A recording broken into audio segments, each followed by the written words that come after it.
Syllabus Haryana शिक्षा board सामाजिक विज्ञान इतिहास।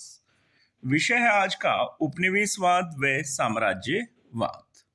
उपनिवेशवाद का क्या अर्थ है? स्टूडेंट्स, उपनिवेशवाद का अर्थ है किसी शक्तिशाली देश द्वारा दूसरे निर्बल और गरीब देश को अपने अधीन लेकर उनसे आर्थिक लाभ उठाने की प्रवृत्ति उपनिवेशवाद कहलाती है। इसका मुख्य आधार वाणिज्यवाद था। इस प्रकार की नीति का अनुसरण यूरोप में सामान्यतः 1500 ईस्वी से 1750 ईस्वी के बीच किया गया। 19वीं शताब्दी में इस उपनिवेशवाद ने नया रूप धारण कर लिया था। अब यह उपनिवेशवाद से साम्राज्यवाद बन गया था। पहले तो वाणिज्य के लिए उन स्थानों पर सिर्फ कब्जा करते थे, बाद में वह सत्ता स्थापित करने लगे और अपने राज्य का जो है क्षेत्रफल भी बढ़ाने लगे। उपनिवेशों की स्थापना के कारण विद्यार्थियों, दूसरा प्रश्न यह हो सकता है कि ठीक है, उपनिवेशों की स्थापना के कारण ट्रिपल जी नीति में गोल्ड, ग्लोरी एवं गोल्ड यानी कि पहले जी के लिए तो गोल्ड है और दूसरे के लिए ग्लोरी और फिर गॉड, तीसरे जी के लिए क्या है? गॉड। गोल्ड, ग्लोरी एवं गॉड, ज्यादा सोना, ज्यादा समृद्धि व ज्यादा कीर्ति। यूरोपीय देशों का प्रमुख ध्यान सोना, कीर्ति एवं ईश्वर पर केंद्रित हो गया था। यानी कि सोना कमाने के लिए, नाम कमाने के लिए, और ईश्वर का मतलब है अपने धर्म की जो है स्थापना व प्रचार प्रसार के लिए। दूसरा उद्देश्य था कच्चे माल की प्राप्ति। अफ्रीका, अमेरिका व एशिया से कच्चे माल की प्राप्ति होने लगी क्योंकि औद्योगिक क्रांति हुई थी। कहाँ? यूरोप में। और ज़्यादा माल बनाने के लिए ज़्यादा कच्चा माल चाहिए था, इसलिए अफ्रीका, अमेरिका और एशिया से उन्हें कच्चे माल की प्राप्ति होने लगी। इसलिए वहाँ भी उपनिवेशों की स्थापना हुई। बने हुए माल को बेचना। जब औद्योगिक क्रांति के कारण बहुत सारा माल नया बन गया तो उसे बेचे कहाँ? नए नए बाजार, नए नए मंडियां चाहिए, तो उन देश के नागरिकों को वो अपना बना हुआ माल बेचने लगे। यूरोप की जनसंख्या में वृद्धि। यूरोप की जनसंख्या में एकाएक वृद्धि होने के कारण उन्हें रहने के लिए और कार्य करने के लिए दूसरे स्थानों की आवश्यकता पड़ी। समृद्धि का लालच। ज़्यादा अमीर बनने के लिए भी उपनिवेश जो है स्थापित हुए। नेक्स्ट है साम्राज्यवाद के कारण। साम्राज्यवाद क्या है स्टूडेंट्स? साम्राज्यवाद के कारण, साम्राज्यवाद है जब कोई शक्तिशाली एवं उन्नत देश किसी कमजोर और पिछड़े हुए देश पर बलपूर्वक अपना अधिकार स्थापित कर लेता है और उसका राजनीतिक, आर्थिक एवं सांस्कृतिक रूप से शोषण करता है, तब उस शक्तिशाली देश की इस इच्छा और प्रवृत्ति को साम्राज्यवाद कहा जाता है। प्रश्न में यही उत्तर आपने लिखना है। साम्राज्यवाद के प्रचार प्रसार के बहुत सारे कारण हैं। पहला कारण है यूरोप में औद्योगिक क्रांति। यूरोप में औद्योगिक क्रांति, भाप के इंजन का आविष्कार और भाप के इंजन से चलने वाली खड्डियाँ, स्पिनिंग जेनी और ट्रैक्टर, इस तरह की जो है खोज कर ली गई थी। यूरोपीय देशों में अतिरिक्त उत्पादन, वहाँ उत्पादन भी ज़्यादा होने लगा और ईसाई धर्म प्रचारकों का भी योगदान रहा।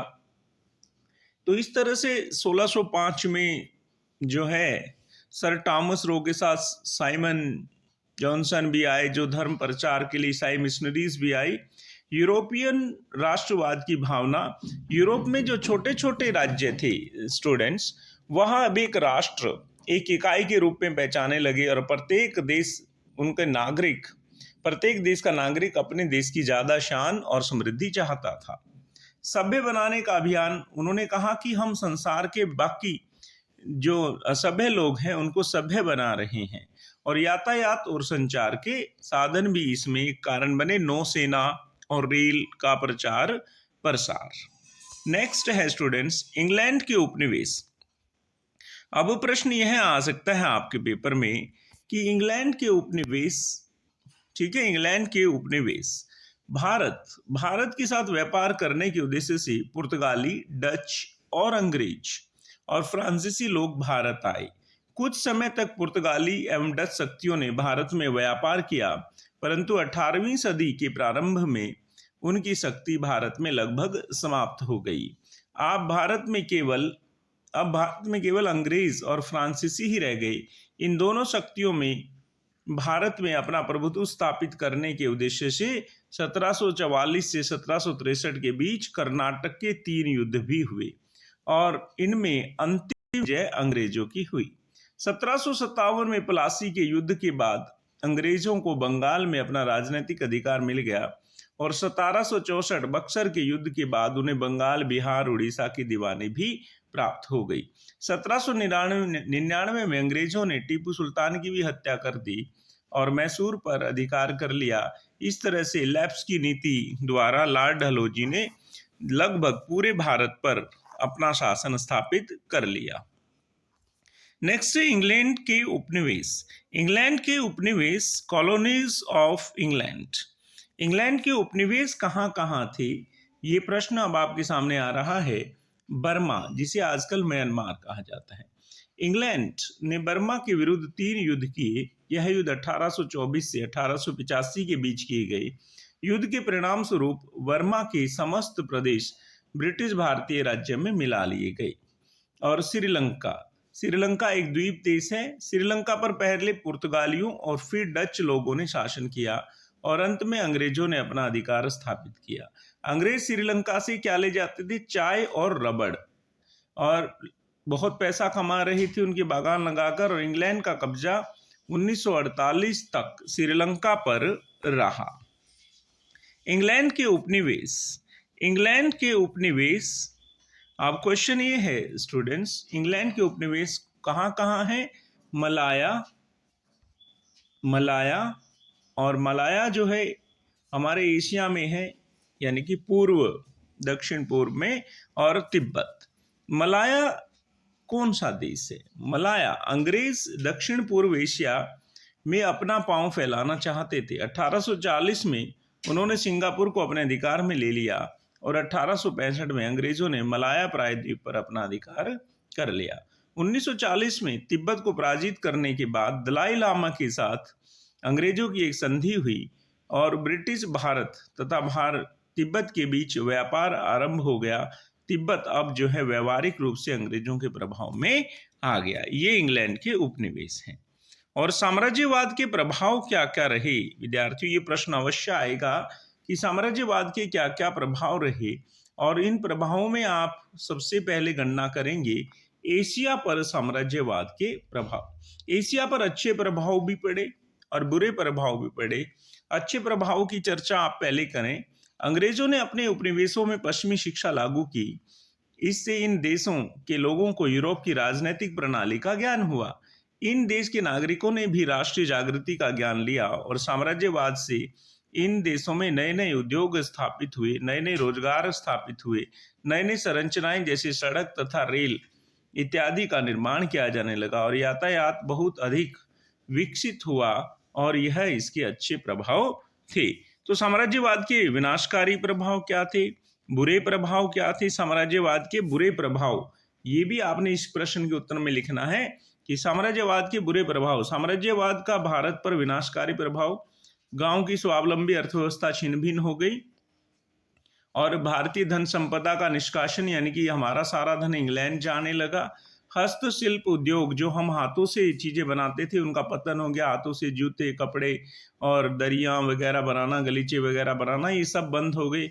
उनकी जगह इंग्लैंड से बनाया जाने वाला माल आ गया और हमारे उद्योग जो हैं वो पिछड़ गए, क्योंकि अंग्रेजों ने अपने ही उद्योगों को प्रश्रय दिया।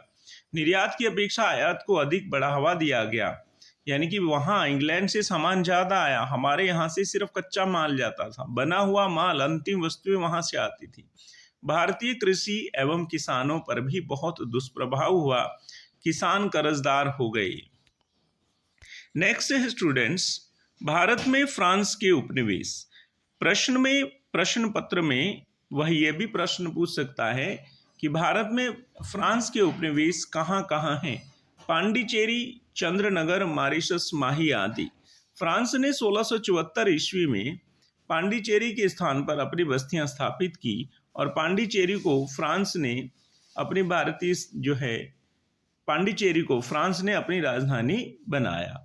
इसके पश्चात चंद्रनगर में भी फ्रांसीसी बस्तियां स्थापित हो गई और फ्रांसीसी कंपनी ने 17 से 21वीं में शताब्दी में मॉरिशस पर भी अधिकार कर लिया, यानी कि 1721 में और 1725 में मालाबार तट पर स्थित माही के स्थान पर और 1739 में कालीकट में भी फ्रांसीसी बस्तियां स्थापित हो गई। नेक्स्ट है उपनिवेशवाद के कारण। यह हमने कर लिया है स्टूडेंट्स, दोबारा से बहुत इंपॉर्टेंट क्वेश्चन है। दोबारा से उपनिवेशवाद के कारण लाभ कमाने की जो लालसा, मातृदेश की शक्ति को बढ़ाना और मातृदेश से सजा से बचना और स्थानीय लोगों का धर्म बदलकर उपनिवेश के एक धर्म में शामिल करना। कुछ उपनिवेश यह भी सोचते थे कि स्थानीय लोगों को ईसाई बनाकर तथा उन्हें सभ्यता के दर्शन कर उनकी सहायता कर रहे हैं। कुछ उपनिवेशवाद यह सोचते थे। वास्तविकता में उपनिवेशवाद का अर्थ अधिपत्य, विस्थापन एवं मृत्यु। ठीक है, उपनिवेश की जो मातृदेश के साम्राज्य का भाग बना लिया जाता था, तो इस तरह से उपनिवेशवाद के कारण बने। नेक्स्ट है भारतीय धन संपदा के निष्कासन से आप क्या समझते हैं? Drainage of Indian wealth. Drainage of Indian wealth ये भी इंपॉर्टेंट क्वेश्चन आ सकता है आपके पेपर में। धन अथवा संपदा के निष्कासन से अभिप्राय अन्य देशों द्वारा किसी प्रदेश अथवा अपने उपनिवेशों के आर्थिक साधनों का प्रयोग अपने देश के हितों के लिए करने से है। अंग्रेजों ने भारत के सभी साधनों का उपयोग इंग्लैंड की प्रगति, उसके विकास के लिए किया और हमारा सारा धन इंग्लैंड को जाने लगा। इससे हमारा देश निर्धन एवं गरीब हो गया। और धन के निष्कासन के अलग अलग तरीके थे। क्या तरीके थे? भारत से सस्ता कच्चा माल खरीदना और इंग्लैंड से बनी हुई वस्तुओं को यहाँ पर महंगा बेचना और सभी उद्योगों पर अपना अधिकार करना, इस तरह से। नेक्स्ट है अफ्रीका में भी साम्राज्यवाद। सिर्फ एशिया पर ही इन्होंने कब्जा नहीं किया। अफ्रीका जो है दूसरा बड़ा महाद्वीप है एशिया के बाद, वहां पर भी। अफ्रीका एक विशाल महाद्वीप है। इस महाद्वीप के बारे में बहुत कम लोग जानते थे, इसलिए इसे अंध महाद्वीप भी कहा जाता है।